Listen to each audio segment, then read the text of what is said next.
Welcome back to another episode here at Maney Lofts. Just trying to get a little bit done before the weekend and things get crazy with the wedding. I thought I'd come in here, do a bit of a cleaning and whatnot. I picked up some new drinkers as well. We didn't have adequate drinkers for this new loft. Previously we've used the big ones, which are about the 6.5 litres, and we've also got the smaller ones down there. I'll show you in a minute. But yeah, I managed to pick up the 4 of the 3.5 litres, just with the crazy virus that's going on. It's really hard to get things at the moment. So these are the ones we're using at the moment, only for the hens and the young birds, just because there is the least amount of them. I'm not sure how many litres is this, maybe 1 or 2 litres. We only usually use these for the breeders, but I've been really low on drinkers at the moment, and they're actually very hard to get. So that's why I grabbed those ones when I could. I would love to go all the bigger ones. When they do come available, I will try and grab some. But yeah, this whole virus thing is definitely slowing things down at the moment. So there really hasn't been too much progress on the loft actually. I haven't had any free time to sort of get in here and do any modifications and things like that. So it is where it has last stood, but we are slowly getting there. Young birds are all starting to look pretty good. We just don't have enough of them at the moment.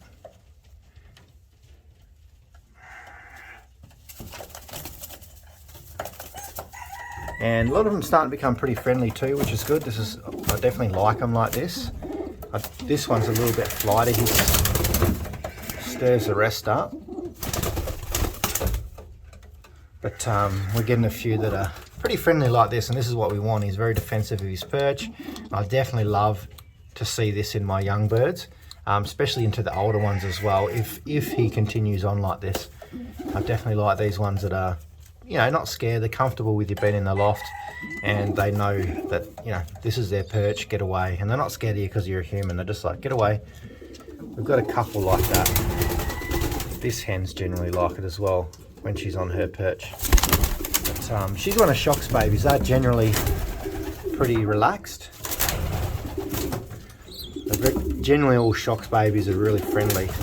You two stop it, alright? This little one's starting to get like a too, the little tiger grizzle. I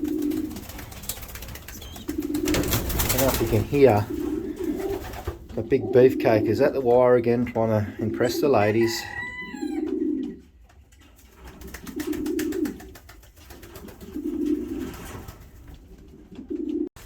So I'll take this out while we're here.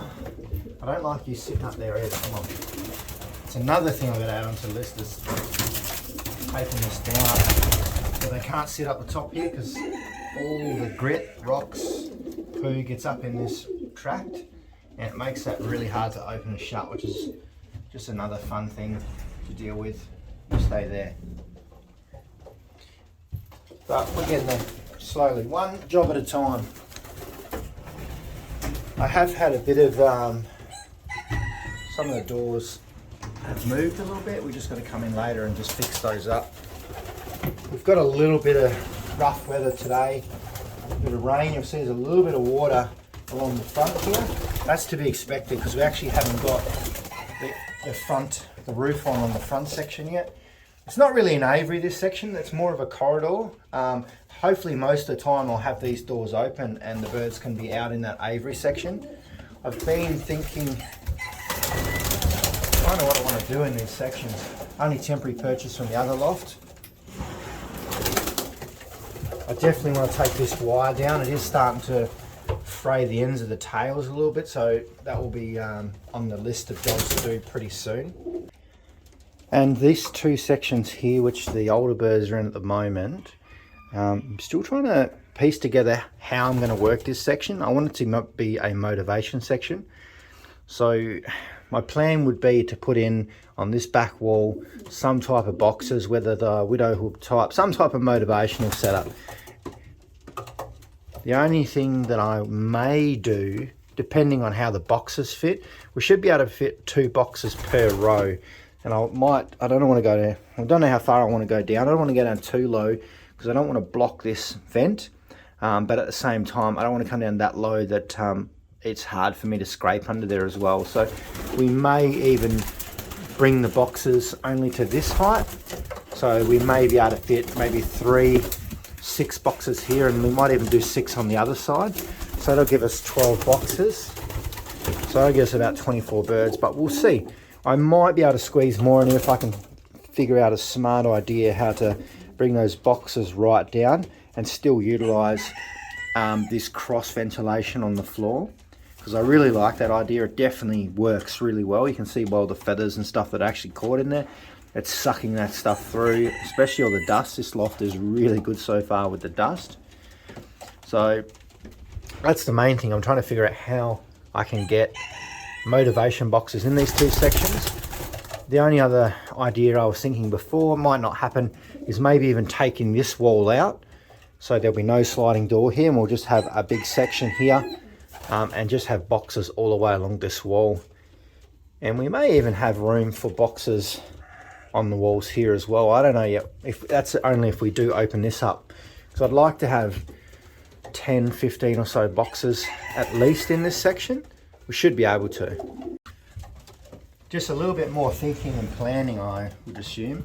I don't mind these smaller sections, but this section could be a full section like the size that it originally was over the other side.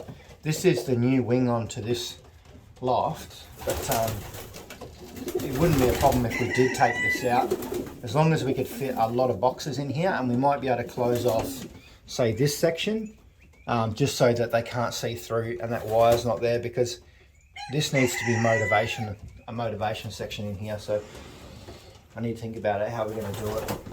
We can still have 2 sections, but I'd prefer, if I could get away with it, just having this as one big section. So it'd be 2.4 meters long, 2 meters high, by 1.8 meters wide, and then it's obviously got this aviary section, because if it is one section, then we can always have access to the birds into this corridor aviary section out the front, so heaps more room, and we could probably fit more pairs in here. I really like, ideally it'd be nice to have 20 birds per section, or 15 each section, to be 30 to 40 birds in this section here, but only pairs, cocks and hens together, nothing else. So it's something I'm definitely looking at doing. I need a motivation section, I think, to be reasonably competitive against all the very experienced flies here. I need some motivation for these guys to hurry back. We are probably the furthest back marker at the moment. There may be one other flyer, but we are a fair way back, so we do need whatever we can get to sort of get these birds home in a hurry. But one thing that might work in our advantage, if we do put some boxes in here, I might pair a whole bunch of birds up in all the boxes that we got, even if we just do one section first. I think we might have to, because I don't really want to draw out this whole breeding section, this whole breeding season, sorry, for the next 5 to 6 months. I'd rather knock it all out in the next couple of months. So I'm thinking maybe we could probably get some boxes in here, in one side first, and then we can set all the pairs up in there, and probably slip some eggs under there from all our really good pairs, because there's only a couple of really good pairs that I do have, and I really want to get a good sample size from those babies today in this season. What are you carrying on about? That's not a hen. You know that. You just need to behave yourself. We might go have a look at the breeders. There's a little bit more progress over there as well. I do have to come back over here in a second and feed all these guys. I'm just using this little spare section here just to store all the feeders and bits and pieces in here. Young birds still, I'm giving them a full tray. I probably will take that full tray off them shortly. I just took it out of there because I've scraped all in there. But I think it's going to be pretty close for them to stop being on the full tray. And then when we do bring in some new ones over, especially the little black babies, we'll probably bring them into here or here, but we'll keep them separated from these young birds because these ones are much older. So we'll bring them, because these ones will have to have the full tray taken away soon. They don't need to eat that much. They've still probably got a week or two more of it, because they still at this stage are growing really quickly, and I don't want to disadvantage them in any way at all. So let's go have a look at the breeders. Let's have a look at these little black ones. They're looking pretty good. They are not being in the way, which is really good.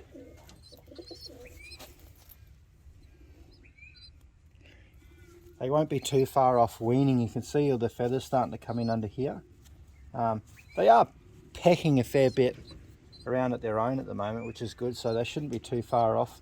This one might even look like it's got a bit of a black bar in it too, so it's going to be pretty cool. But they are shaping up to be quite nice little birds. Both pretty much the same, I think.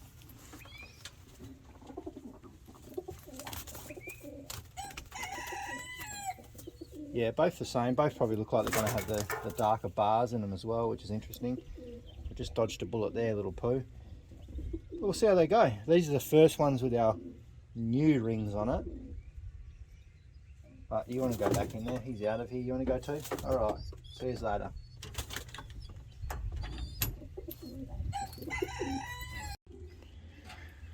So the babies have been pretty good. They're hanging around up the top here. This is where they want to sit. So that's been a bit of a relief because you got the hen down here sitting on the eggs as well.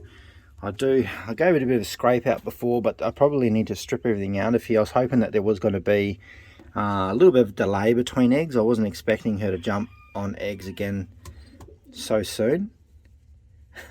And I was hoping I'd get the chance to get in there and give it a bit of a clean, bit of a disinfect and scrub the whole thing down. But no, she jumped straight back on eggs. So we may have to try and juggle a bit of a deep clean in there, or we just let her go for one more round and then we just give it a big clean and give her a little bit of a break, because there is no guarantee that we'll end up with 2 black babies out of this pairing again. We could just end up with blue bars or things like that, so who knows. But the main reason these guys are together is because I wanted some black babies but crossed into my birds as well, which this one is. It's one of the Titan sons. He's a Hooban and Leo Hermans as well, with a little bit of Gaby maybe in him, but he's very friendly.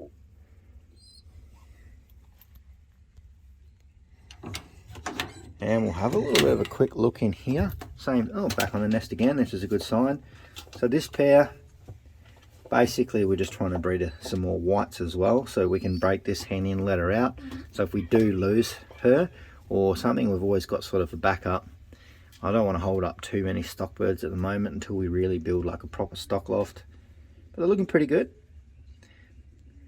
He's a pretty good male, so I'm hoping that we will produce some nice little babies. And finally, we'll go and have a little bit of a look in here with our new pair that we've recently brought. The hen laid her first egg yesterday.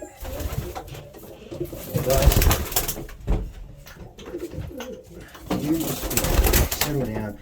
Those Vanderbilts they're very wild, the ones that I've got here. Always smack me in the face when I come in. It's probably because we've got too small loft, but we will get there at some point.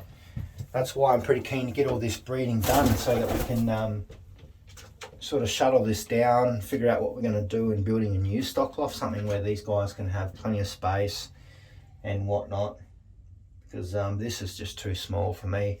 I've got to duck down and it's just hard, especially these lower levels, get in there and scrape. As I get older, I really don't want to be down on the ground and bending and all that kind of stuff. It's not the best ergonomically, so lots of thinking and planning. We're getting there.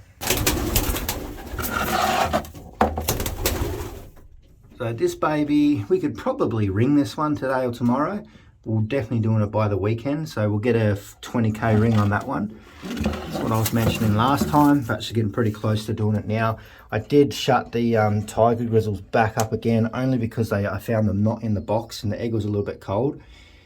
So I'm just going to keep them locked up in there for a little bit. It won't be too much of a problem. Maybe they need to stay locked up until the second egg comes, and they will actually sit on that egg.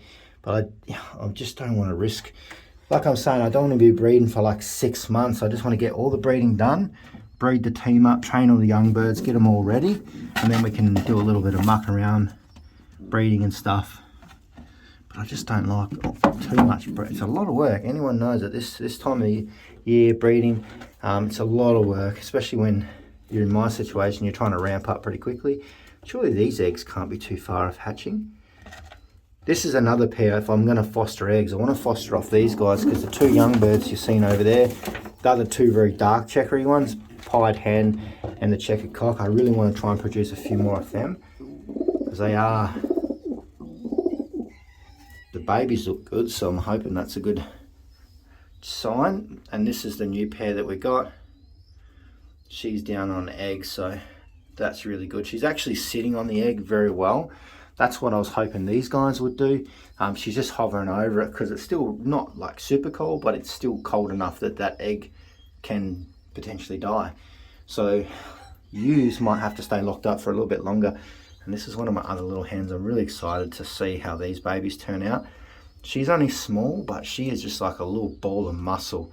And she's got really strong feathers and everything. So I'm just super excited to see how she goes crossed into those Vanderbilts. Come here. And she's quite a defensive little mother as well. That really hurts. For a little hen, she's really aggressive. Her eggs, I'd say, they're going to be the next ones to hatch. Okay. That's enough. This pair, I don't know what's going on with them. I'm probably going to have to split them up because she is really not keen. Oh, and there's big Leo, come here. This is just too hard for me to bend down here all the time. And the big boy with his little babies. Just hop off for a second. And you can see them. They're looking pretty good, very healthy. They've actually grown heaps. So I'm super excited for these ones.